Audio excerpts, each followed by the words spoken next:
Las patrullas de autodefensa civil. ¿Qué son las patrullas de autodefensa civil? Estas fueron establecidas por el Ejército de Guatemala a finales de 1981 como parte de su estrategia contrainsurgente. Su principal objetivo era involucrar activamente a las comunidades en la ofensiva contra la guerrilla que el ejército había lanzado. Que por un lado, el ejército creía que la insurgencia contaba con un fuerte respaldo de la población civil. Al implementar las patrullas de autodefensa civil, o también conocidas como las PAC, buscaba aislar a las comunidades de la influencia guerrillera y eliminar su presencia en áreas donde ya se había establecido. Las patrullas comenzaron a funcionar durante el gobierno de Romeo Lucas García, pero estas no fueron legalizadas sino hasta el 1 de abril de 1982, dentro del Plan Nacional de Seguridad y Desarrollo, de la Junta Militar de Gobierno Golpista, encabezada por el general Efraín Ríos Montt, y fueron reafirmadas por el decreto 19-86 del 10 de enero de 1986, en el que el gobierno de Vinicio Cerezo les dio el nombre de Comités Voluntarios de Defensa Civil, que las cuales no eran precisamente voluntarias. Las PAC también representaron un sistema de vigilancia y represión de bajo costo, ya que no resultaron perjudiciales para el ejército ni para el Estado. Esto se debió a la limitada provisión de armas en muchos casos y la falta de salario para los miembros de estas patrullas. Además, en diversas localidades, las PAC se utilizaron para realizar trabajos forzados, especialmente en tareas de abastecimiento y construcción de infraestructura. En el contexto de la economía de guerra, la creación de las PAC permitió redistribuir a las tropas en otras áreas, optimizando así los recursos militares.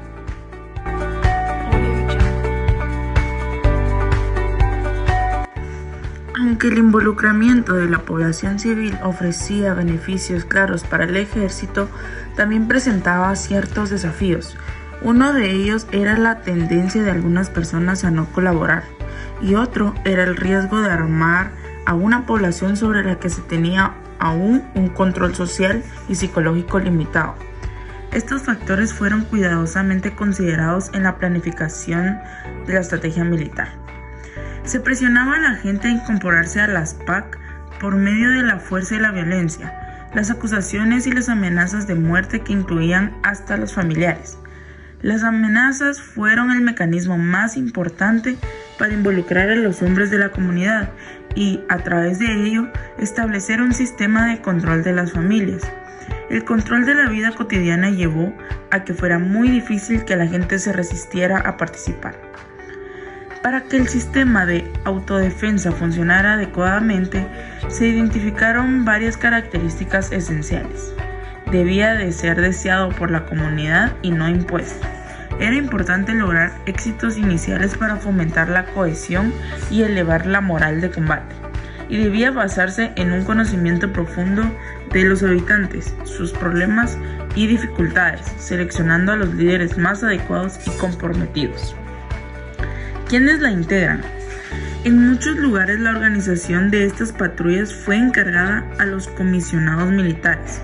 Las patrullas eran integradas por la población civil masculina, de las que comunidades debido a su conocimiento de la población y del terreno. Aunque teóricamente se declara como una acción voluntaria, en la práctica se presionaba a la gente a incorporarse a las PAC por medio de la coacción, acusaciones y amenazas de muerte. Muchas comunidades fueron obligadas a aceptar el sistema de las PAC bajo amenaza directa del ejército y eliminar dicha comunidad.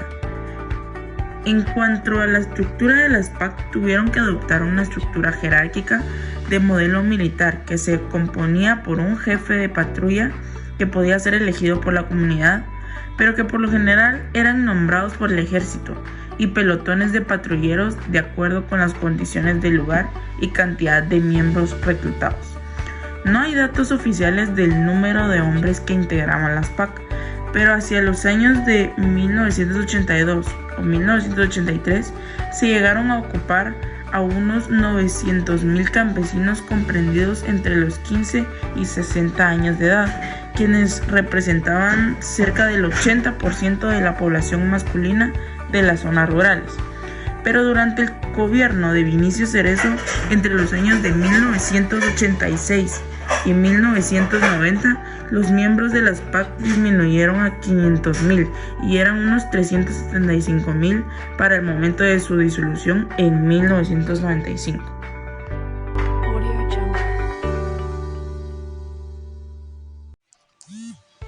Aunque supuestamente la participación en las FARC estaba destinada para los adultos varones de entre 18 a 60 años de edad, en la realidad hay testimonios que relatan la participación forzada de jóvenes menores de edad o personas mayores de 60 años en distintas regiones y comunidades del país.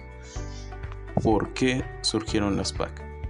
Las patrullas de autodefensa civil surgieron como estrategia militar del gobierno de Guatemala para controlar a la población civil y combatir a las fuerzas guerrilleras durante el conflicto armado interno.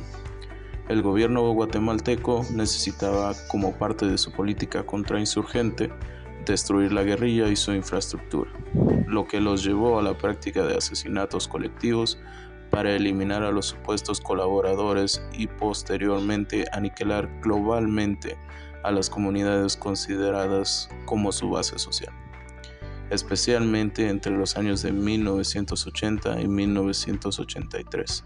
Se les perseguía en la montaña donde se escondían después de haber quemado sus casas, cosechas almacenadas y de haber destruido enseres domésticos, robado pertenencias, y posteriormente se les forzaba a rendirse y concentrarse en campamentos especiales. Esta práctica de masacres, persecución, quema y sitio se le ha denominado como la política de tierra arrasada. ¿Cuáles eran las funciones de las FARC? Primero, se encargaban del control y la vigilancia de sus comunidades. Su tarea principal era identificar y denunciar cualquier actividad sospechosa o insurgente, manteniendo así un control estricto sobre la población local para evitar el apoyo a la guerrilla. Las FARC establecían puestos de control y realizaban rondas nocturnas, asegurándose de que todos los movimientos en las aldeas fueran monitoreados. En segundo lugar, las FARC proporcionaban apoyo logístico y militar a las Fuerzas Armadas. Esto incluía el transporte de suministros como alimentos y municiones y la construcción de infraestructura militar como puestos de vigilancia de caminos. Además, en algunas ocasiones los miembros de la FARC participaban directamente en operaciones militares, apoyando a las tropas en combate contra las fuerzas insurgentes. Otras funciones esenciales de la FARC era el reclutamiento y movilización. Los hombres y a veces incluso los menores de edad eran reclutados, muchas veces de manera forzosa, para formar parte de las patrullas y cumplir con sus funciones de vigilancia y control. El reclutamiento no era voluntario en la mayoría de los casos, y aquellos que se negaban a unirse a FARC enfrentaban las severas represalias, incluyendo amenazas y violencia. Desafortunadamente, las FARC también fueron utilizadas para la represión y violencia. Fueron responsables de numerosos abusos a los derechos humanos, incluyendo desapariciones forzadas, ejecuciones extrajudiciales y torturas. Los patrulleros a menudo actuaban bajo órdenes directas del ejército, llevando a cabo operativos que resultaban en la persecución y castigo a las personas sospechosas de colaborar en la guerrilla. Este uso de la FARC para la represión tuvo un impacto devastador en muchas comunidades rurales, creando un ambiente de miedo y desconfianza. Finalmente, las FARC desempeñaban un papel importante en la propaganda y control social, difundían mensajes contra insurgentes y mantenían el orden impuesto por el Estado, recordando constantemente a la población el poder del gobierno y las consecuencias de apoyar a la guerrilla, a través de reuniones conmemorativas y actividades de vigilancia. Las FARC promovían la ideología del régimen y aseguraban la lealtad de los ambientes a la causa contrainsurgente.